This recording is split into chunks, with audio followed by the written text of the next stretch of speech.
So I'm Feddy LAN from 3M China. I'm in charge of the technical aspect from the data center market. So today I want to introduce our immersion cooling technology and our promotion to the data center. So as all of us know, the data center is the most prospective industry in the past year, as long as the fast growth of the information world.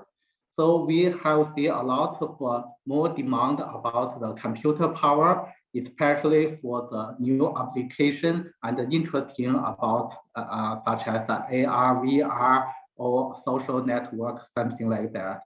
And there's more and more challenge for the industry about the computer capacity as well as the efficient.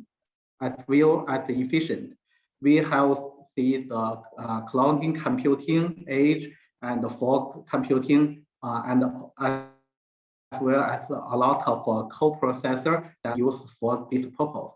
And for the traditional data center, there are questions about their high capacity and the OPEX for the operation, and also the locations and environmental. And their efficiency is also concerned because they will take a lot of power, especially for the electric power, to support it. And of the cooling is one of the main topics in the industry.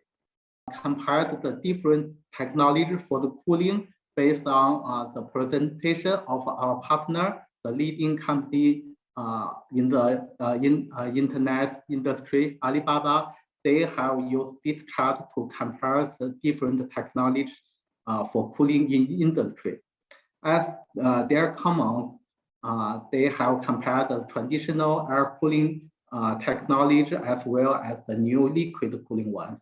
And for the both aspect of density and efficiency, the immersion cooling seems maybe the best one in the both sides.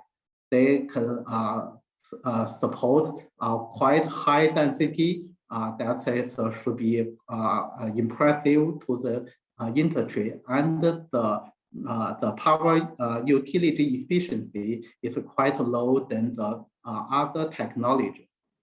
So even it is quite innovative and revolutionary technology in the industry, and as one of the technical leader in the IDC, Alibaba has invested to try a lot of practice to deploy this technology from the past 5 years. And we are the manufacturer of flow chemical fluid, and we think our fluid are quite ideal for immersion cooling application. First of all, it is the electrical non-conductive. That means all your hardware can be immersed in the fluid and use.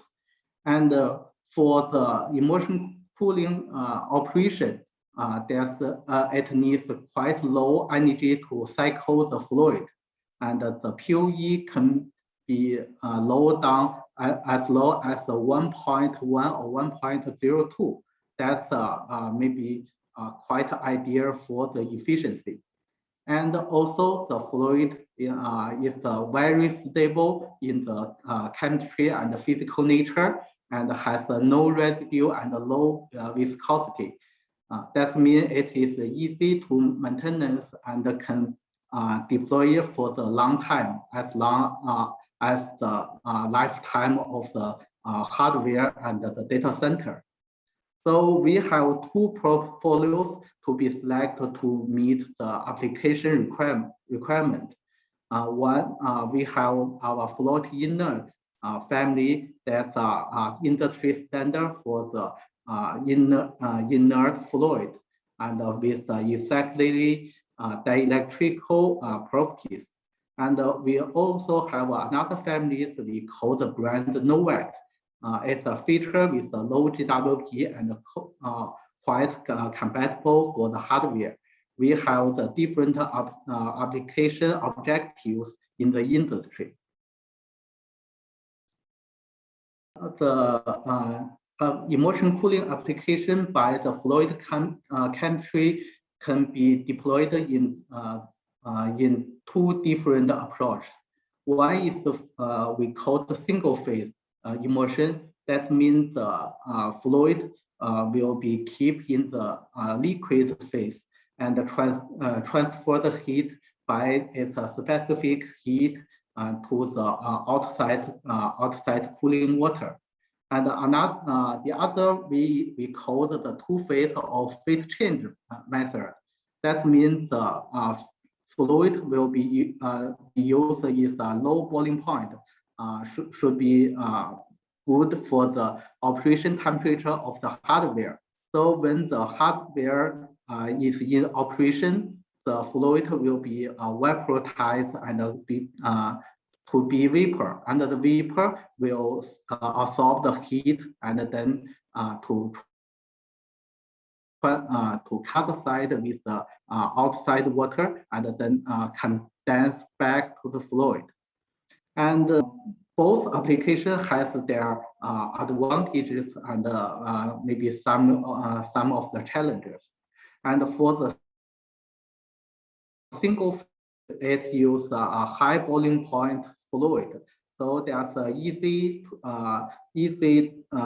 for the contamination control, and the running temperature is a little lower than the phase change one.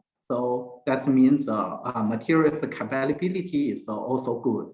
And since the configuration is quite simple, so it also is easy to develop and need quite low engineering work compared to the phase change one.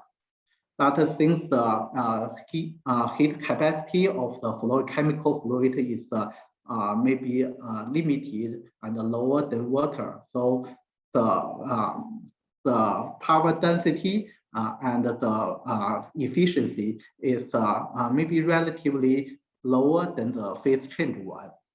So actually, it is maybe good for the application with not so high density required.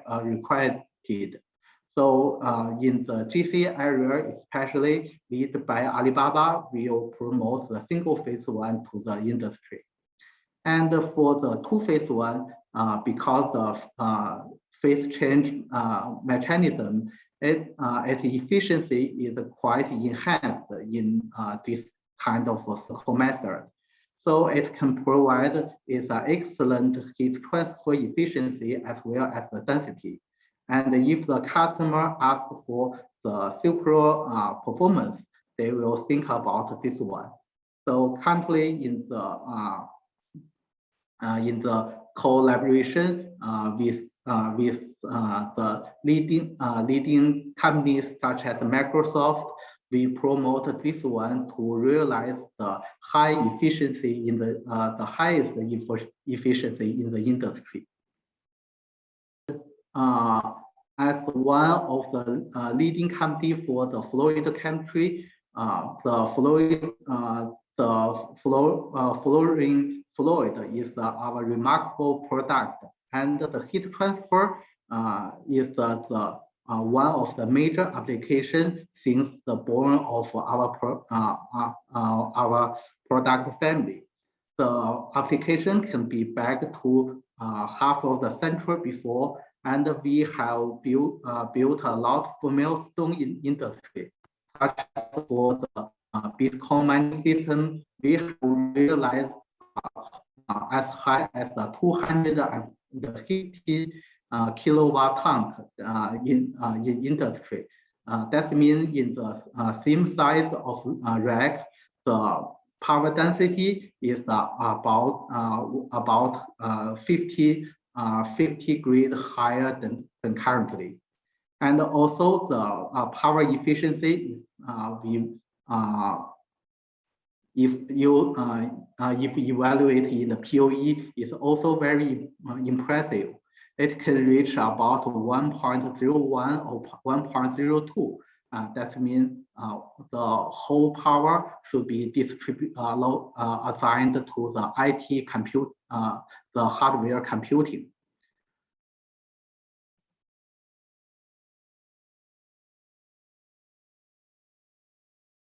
And for the high performance computer and the hyperscale, we also have a lot of collaborations and projects in industry. For the super computing, maybe you can know in the top 500, we have remarkable for the top 1 efficiency by the PESI, that is a Japanese supercomputer company. They have ranked the one position from 2015 to 2018. And in China, the Alibaba has already deployed the single-phase immersion cooling application in the hyperscale deployment.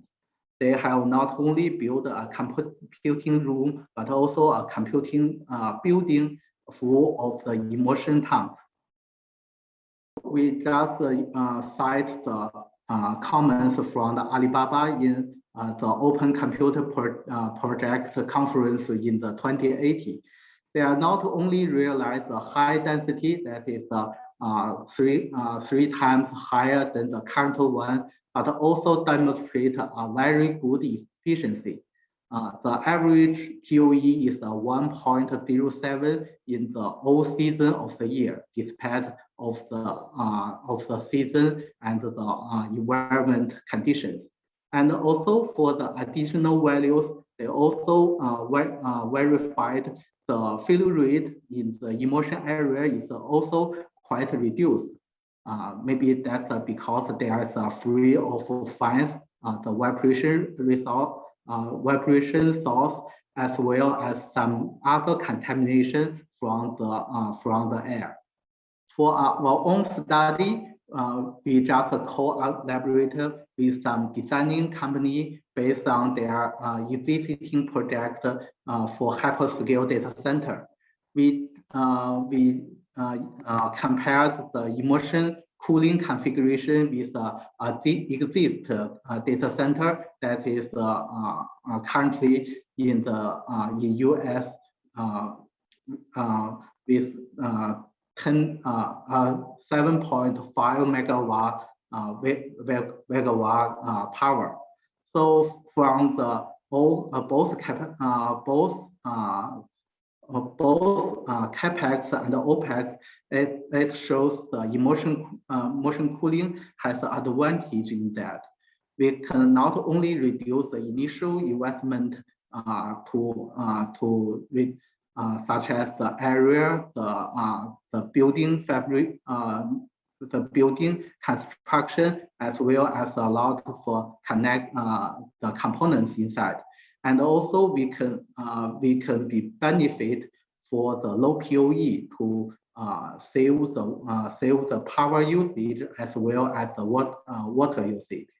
So, in the recent 2 years, there's a lot of immersion case in the industry executions as well as the real project. Maybe you, if you want to visit the SC, the supercomputing conference in the last 3 years, you can see a lot of vendors. They show their all practice for the immersion cooling components as well as the applications in the meeting. And we have a lot of partners all over the world to try to develop the code, the ecosystem to promote this advanced technology. And also we have earned a lot of awards due to the super efficiency and as well as the advantage of the technology. So if you want to engage with us, You can either go into our website that both in the US and lot of events such as in the OCP show as well as the SC's conference that should be annual happened in the world. So if you want to know more about this technology, just drop us a mail and we can reach you for the more discussion. So that's all my introduce about our practice in the immersion cooling, and hope we can have more message from you. Thank you.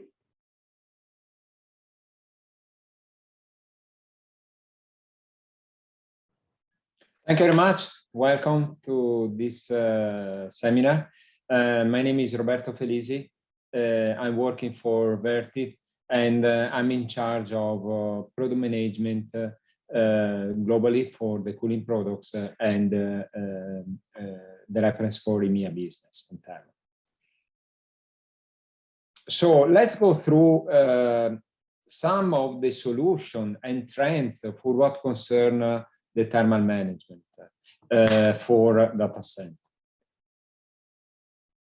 Okay, today we go through the latest trends. We have a check on the possible solution and innovations, and we would like also to cover some of the needs in terms of testing for these technologies. Let's start from the trends in data center.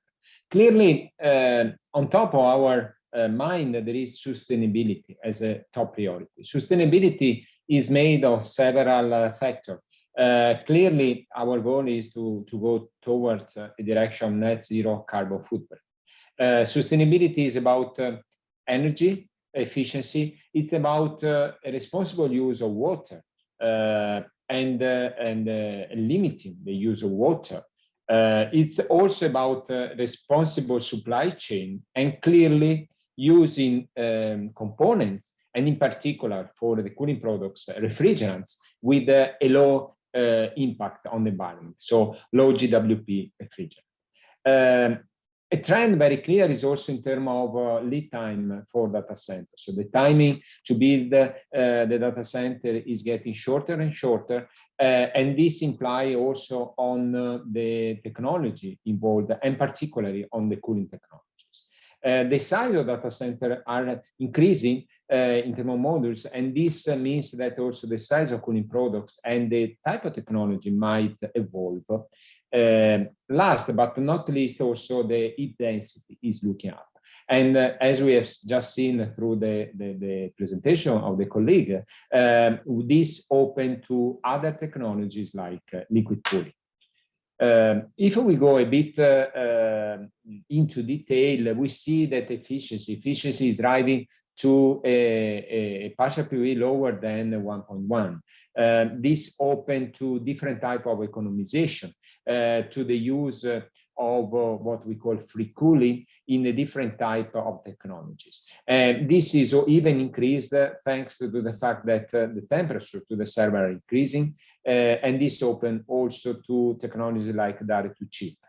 The control has an immense importance on all this discussion, because we tend to have not independent unit, but a system of units, and in particular, the outdoor chillers shall be integrated into the system of indoor cracks in order to get the best efficiency in all the data center load conditions, but also the ability to have a kind of auto-tuning and predictive maintenance. The peak power is also extremely important. Is extremely important because depending on that, minimizing the power draw at the peak ambient condition, we can then have a positive impact sizing the generator and the electric infrastructure. All of these are driving to, as we said, a trend into the data center, which it's also including the thermal heat density. The thermal heat density is going up as we have just discussed in the previous presentation. And this is driven by artificial intelligence, high-performance computer. And this is involved in all the different applications. So clearly on the cloud, but also extended to media and entertainment, to the healthcare applications, which is open to the future of intelligence for patient care, but also to other applications, from the government to oil and gas, manufacturing, and finance. And this open to a roadmap of solution which could start from a rack cooling with the solution connected to the rack, or with rear doors, cooling doors.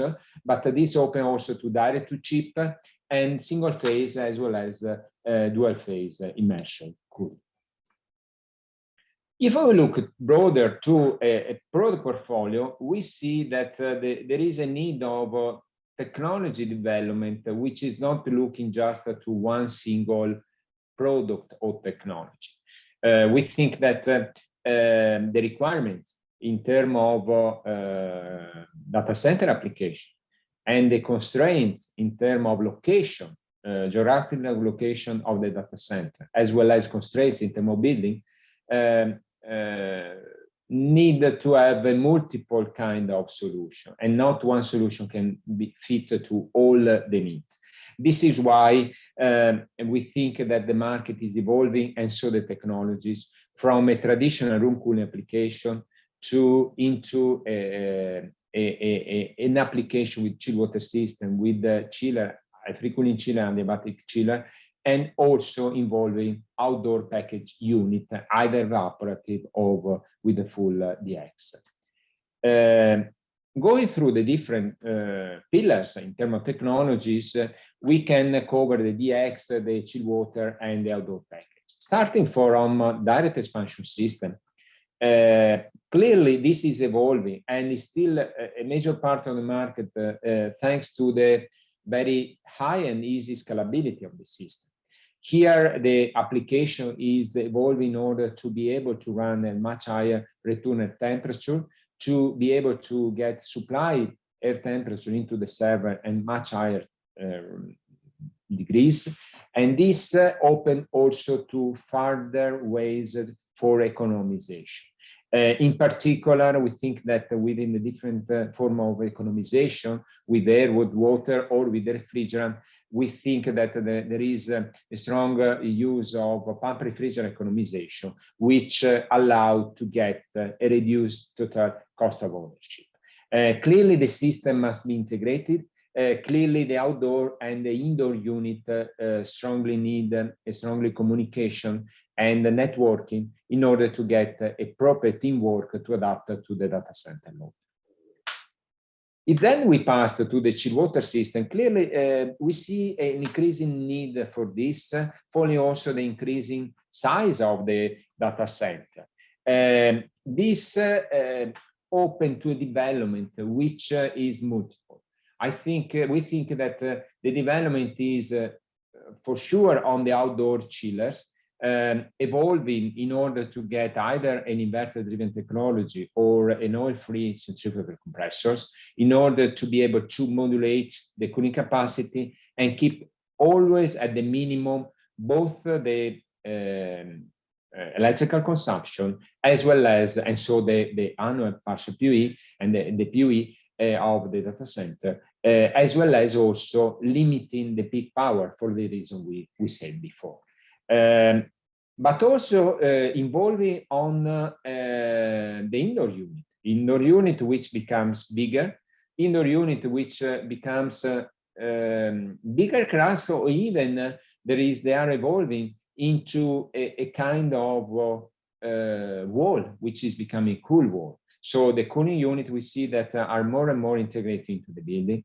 Last but not least, a number of functionality to bring the units working as a complete system together, as we mentioned before, with the total system integration, with the adding of some of the options which are typical for data center application, from the ATS to ultra capacitor, in order to get a superior cooling continuity of the system.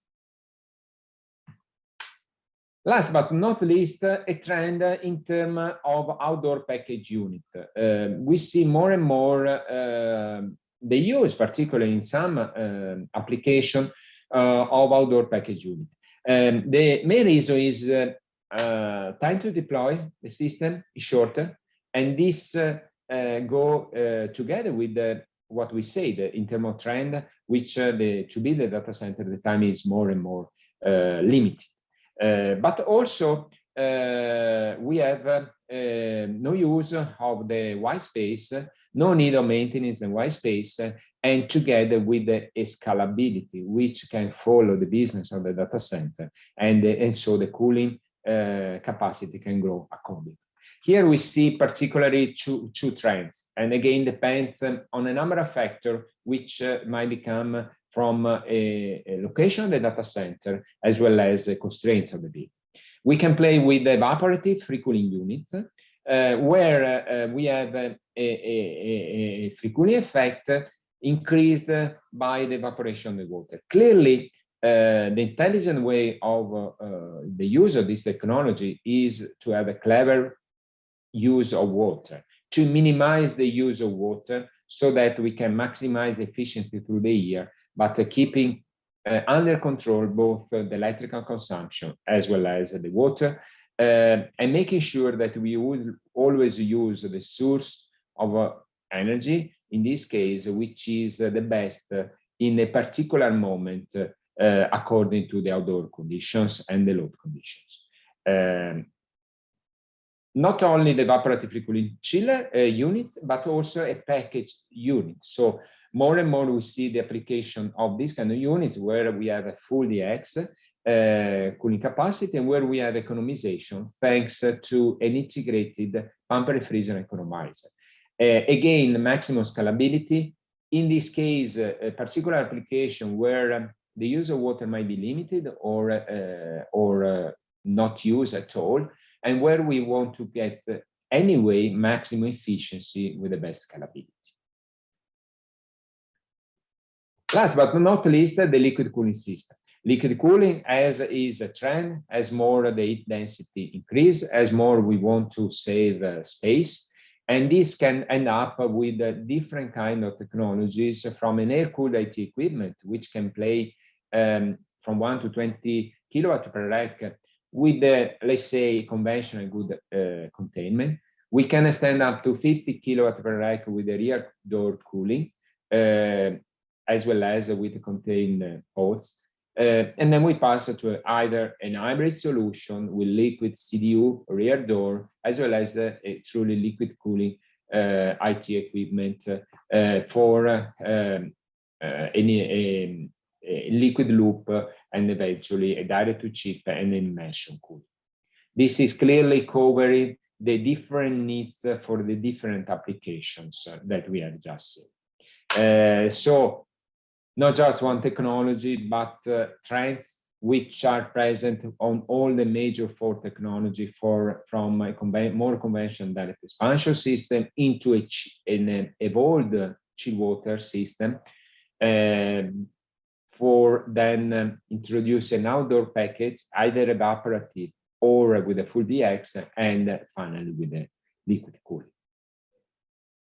If we go a little bit into some more details about the trends, we can highlight trends for the different applications that we have seen. For what concerns the conventional firm mount or cracks and direct expansions, clearly the trends are driven by more a regulation point of view. The F-gas regulation, as well as other regulation present in the world, go into a change of the conventional refrigerant that has been used so far.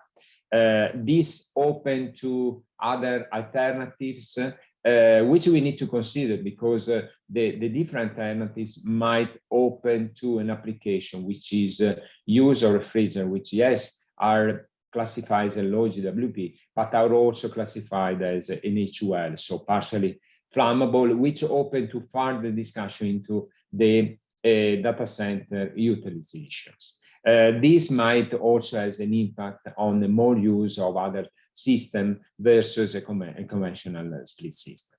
Not just the normatives in terms of refrigerant, but clearly the use of variable speed compressor is becoming a kind of standard in order to limit the power consumption through the year, as well as the different use of economization. Economization, which can be starting from air into integrated to water, and finally with the use of pumping the refrigerant into the outdoor condenser in order to have an economization based on the refrigerant itself. If then we pass to the chill water system, this is driven mainly from an increase of temperature of the temperature of the air into the server, which clearly has an impact of the increase of water temperature and the delta T on water. This open to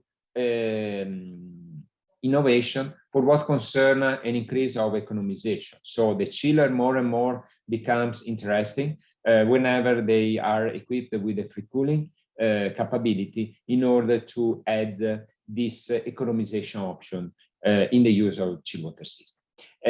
For what concerns the application and the distribution of the air, more and more we see that we pass from a conventional use of cracks with air distribution thanks to the raised floor. We see more application with larger units and with frontal air delivery. That means also with the use in data center buildings where the raised floor at least either is not present or is not used for the air distribution. More and more we see the use of pressure independent control valve, as well as also in the chiller, the trend on the use of more friendly refrigerants, in this case HFO refrigerants, with the strong trends that we see versus some of the solutions, including the R1234 ZD, particularly on the large tonnage chillers. Last, the point that I mentioned several times through my presentation, the ability to get a full system advanced control, not just the chiller itself, not just the team of chillers, but the team of chillers together with the team of cracks, which are working as a full integrated system in order to adapt to the changing loads of the data center. Outdoor package unit, as we mentioned, is driven by maximum scalability, limiting the use of space and limited also the maintenance in the white space. Again, application without the raised floor, similar to what we mentioned before, and application, of course, where the type of unit suit to an increased return and supply air temperature, which is strongly seen as a trend in recent part. As we mentioned, in terms of application, the indoor units, we see more application that comes from a traditional racks unit with a raised floor into fans introducing the raised floor to increase efficiency, but still with the presence of raised floor into application without the raised floor. Here we see bigger units, and we see units which are becoming big as a wall, and in many cases we see the cooling unit integrated into the wall to become a truly cold wall application, as we call a thermal wall application. And finally, high density application, as we say, the artificial intelligence as well as the automation, but also the high performance computing and the machine learning are all applications which we see in our daily life, which are increasing the need for increasing heat density into the different application of the liquid cooling, which we covered before and I just touched also in the presentation. The complete liquid cooling ecosystem, so it's a full and broader application. So immersion cooling, but might be also integrated with the cracks, which are also present, are integrated into central and rack mounted CDU to distribute and manage the liquid to server for the direct chip cooling. And finally, on all the heat rejection world, either the chiller or dry cooler or hybrid dry cooler to get a control for the full system, as well as we say, the integration of all these parts into a single solution for the data center cooling applications. Last point, and then I'm at the end of this slot and this presentation. I would mention that we think that technology is extremely important. Innovation is a key of all our developments. Innovation means the use of new components, the use of advanced technology, but it means also to be able to fully demonstrate the development we are doing. Fully demonstrates not only related to a check on performance, but several times the innovation is in order to simulate the thermal management products into a real environment, or simulating what will be the condition that the unit will live in the real data center space. This is why look at Vertiv, we invested a lot in research and development, which is a major part of our investment, but also in laboratories, in customer experience center, which are a key in order to prove the technologies, but also to have a real test in a condition which clearly is under control of the lab, but which is simulating the condition and what can happen in the real application of this unit. Laboratory all across the different application, from a newborn laboratory to test very large crack units up to very large crack unit up to 400 kilowatt, into the ability to test free cooling chillers, and chiller with adiabatic free cooling. So the ability to control temperature down to -10 degrees Celsius up to +55 degrees Celsius, both in dry and wet conditions, because we have to test not just the mechanical cooling performance, but we have to test and make sure that the free cooling performance, which is becoming key for the operation of the chiller, it's exactly what is meant to be, both in free cooling and in mixed mode operation. Ability to test evaporative cooling systems up to 120,000 cubic meters per hour, as well as all the different floor mounts, cracks, and recently developed mega crack and thermal wall units. So this is all about the presentation. Thank you for listening me, and I'm waiting for the Q&A sessions to have a further conversation with you. Thank you very much.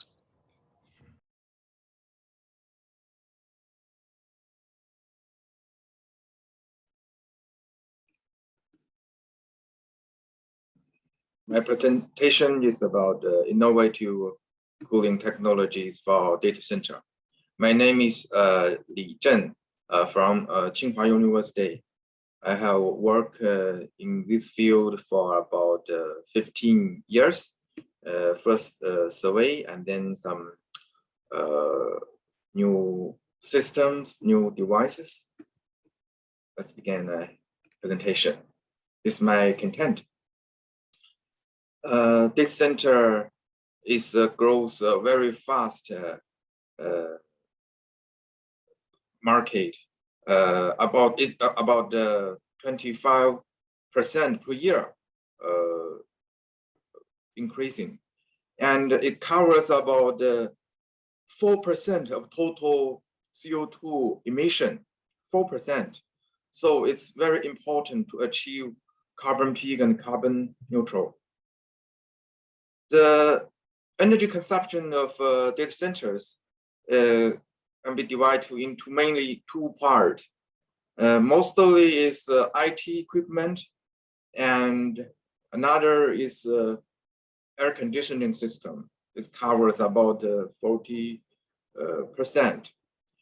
Another characteristics of a data center heat dissipation is high heat dissipation density. The cooling load of data center is about 3 kilowatt per square meter. is very high, and the density of CPU, the CPU is about is nearly to the same surface. The heat flux is nearly the same.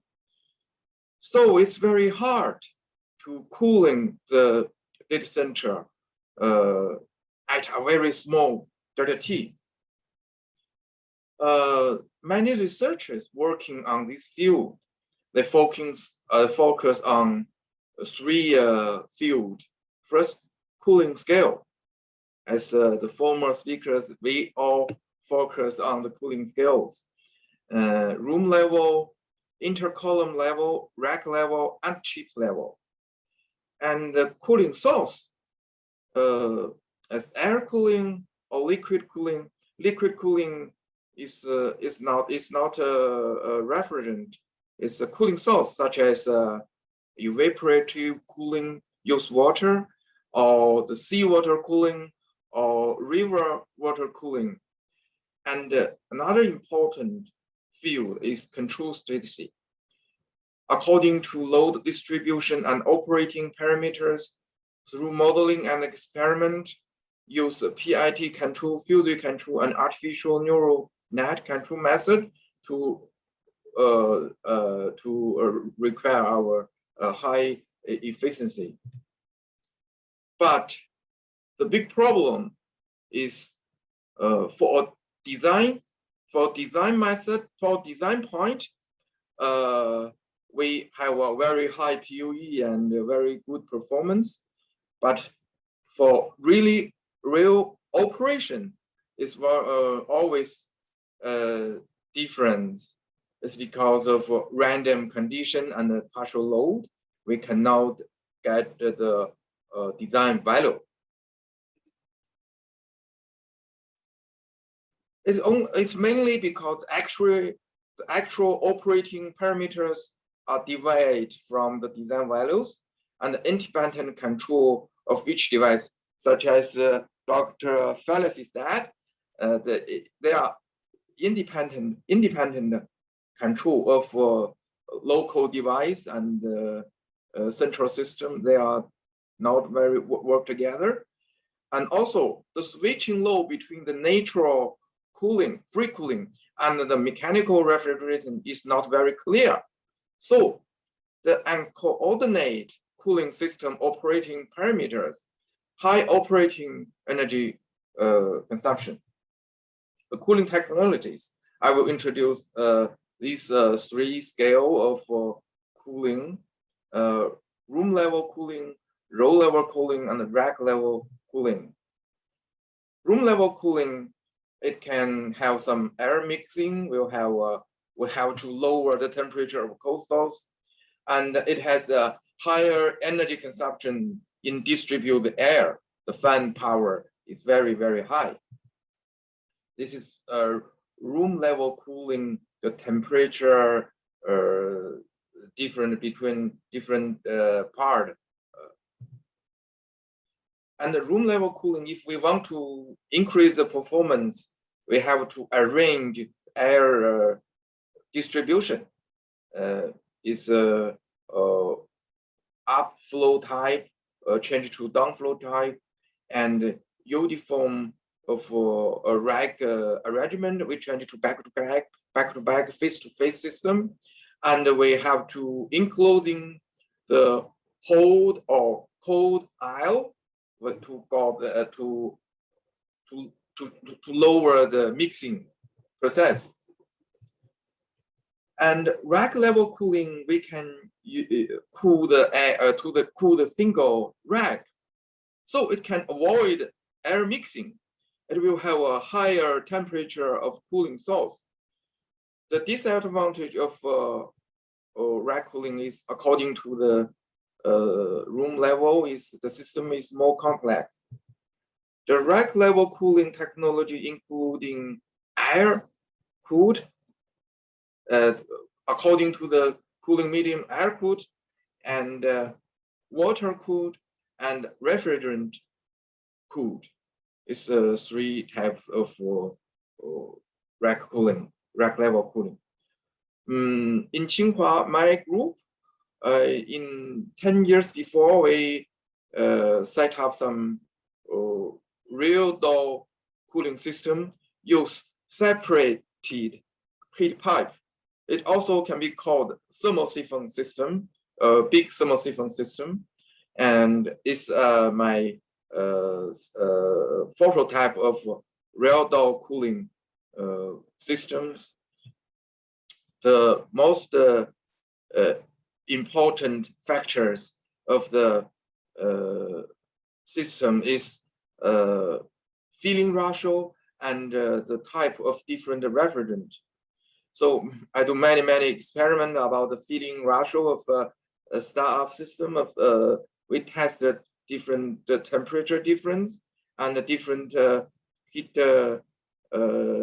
transfer capacity and the different filling ratio, different type of refrigerant. First R22, no, it cannot be used, and R134A and R410A.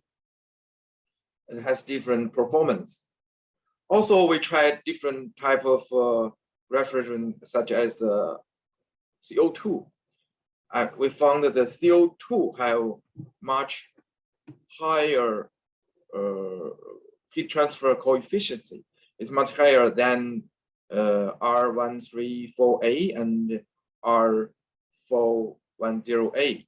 And we do many experiments for single tube boiling systems.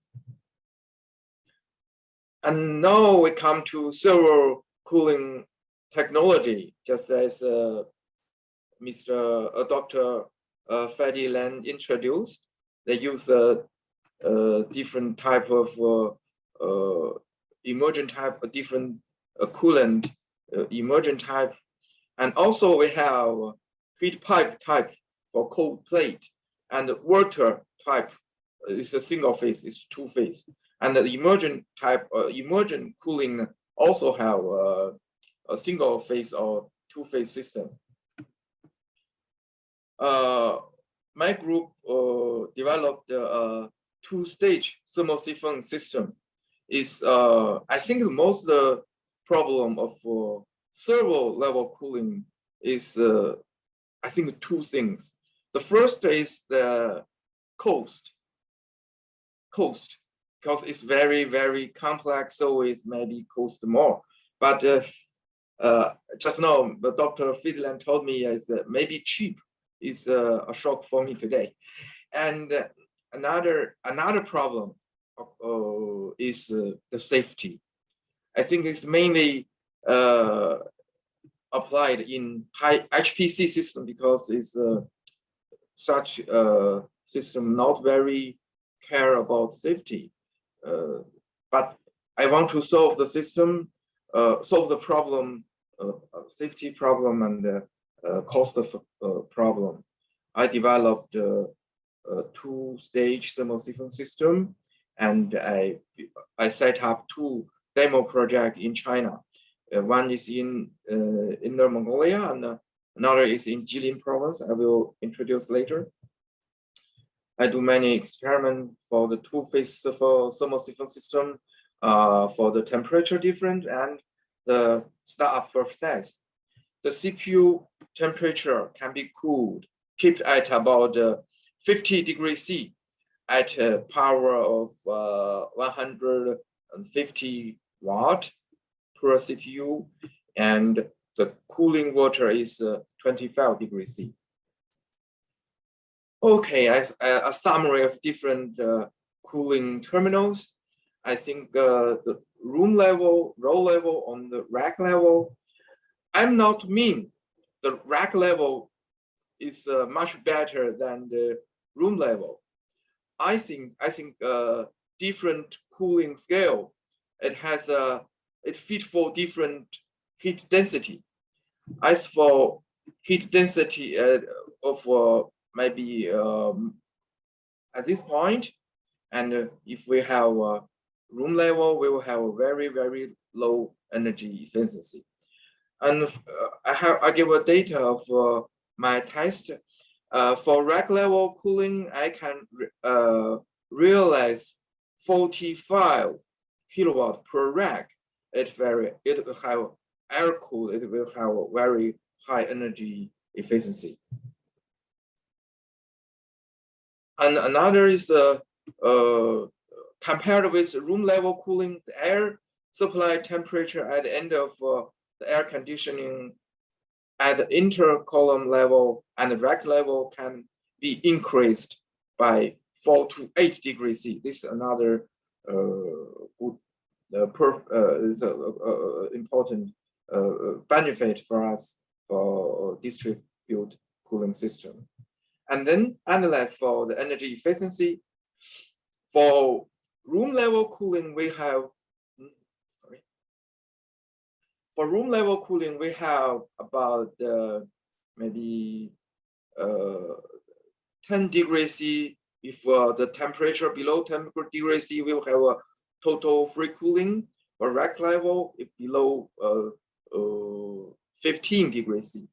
For server level, if the outside air is lower than 45 degrees C, we can require the whole year free cooling.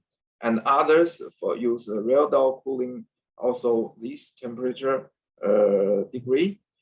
We analyze the different cities in China, and we will have a free cooling time of percent of different types of cooling scale. And also we analyze the different type of cooling of level, room level, rack level, server level. We have different estimate energy efficiency ratio. And also we got a result of this is room level cooling, this is rack level, and this is server level. We have different energy saving percent by climate. And then a demonstration project. We have some national project, a demo project for data center cooling system. We developed a composite loop thermosiphon cooling system. This system can realize free cooling, compound refrigeration mode cooling, and the mechanical refrigeration mode cooling at the same machine. But we don't use pumps or valves. All the system can work according to their nature of physics. So we don't use pumps, but it need to install the machines higher than the racks. So this is our limit. And in different climate, it can works in different mode. The first mode is a total free cooling mode, and this is combined mode. Is the outside air is for example is 25 degrees. It cannot realize total free cooling, and also the temperature is lower than the server outside air. So it have a nature. It has some temperature different. We can recover some heat. So the second mode, it can work. It means part work of free cooling and the refrigeration cooling. It can work together with no valves, no pumps. And this the third mode is mechanical refrigeration mode. So this is the demo project located near my hometown in Jilin province. Is North China. But it's in summer it's also very cold. So we test all the modes. The demonstration project we have first we have a room level in-row air conditioning system. We have a rack level. We use a heat pipe, separate heat pipe, rear door cooling system. And also we have a server level cooling system. We use two-stage thermosiphon system, plate type, not immersion type, plate type cooling system. And these two systems work together. We use 14 outdoor unit, which can realize free cooling and mechanical refrigeration together. This is inside data center include all three cooling types, and the outdoor unit is uses vapor compression refrigeration in summer, utilize free cooling in winter, and works together in transition season. This our result. We have a simulation result all year around. Jilin City POE is about 1.19, and recently we got the real result. It's much better than our calculate, because when we calculate it, we use some very not very good point, and we have a better performance because we use some speed change compressor and fans, and we have a better performance. And someone they ask me, your machine works in Jilin province, we have a higher performance. If in Shenzhen, in Guangzhou province, what the result will come out? We use the hot climate and data and the cold climate data of this free cooling performance and compound performance, and also refrigerant performance. And we use the climate in Shenzhen. We also can get 1.23 POE. Let's try our best. We use totally air-cooled in outside unit. Okay, let's conclusion. The data center cooling technology can be classified as room level, rack level, and server level according to the cooling object. And the room level cooling is relatively simple, but it's difficult to utilize natural cooled source. And it is usually used for low power density data center. And rack level cooling technology has solved air mixing problem. It has higher cooling source, and it can fit higher power density data center. The server cooling technology can utilize nature cold source almost all year. However, server level system is more complex and maybe it's more expensive. But Mr. Feddy LAN will have a different, they have a lower the cost. That's very good. So I think we face some challenge in the future. We have to balance the demand for the cooling system. We have to balance firstly is the performance, and then the safety, and then the energy efficiency. I think the energy efficiency, all we are focusing on the energy efficiency, but we should under the constraint of the performance and safety. And the optimization of heat density of IT equipment. Also, we always say that the heat density of IT equipment will go higher and higher, but I don't know the higher IT equipment, for example, higher than 20 kilowatt per rack, is real need.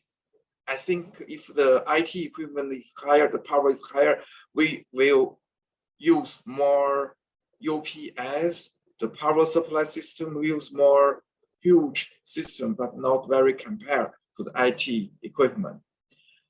And the third is the selection of working fluid, air, liquid, or two-phase system. That's our problem. We have to choose depending on the different climate or different special limited. And that's all my presentation. Thank you very much.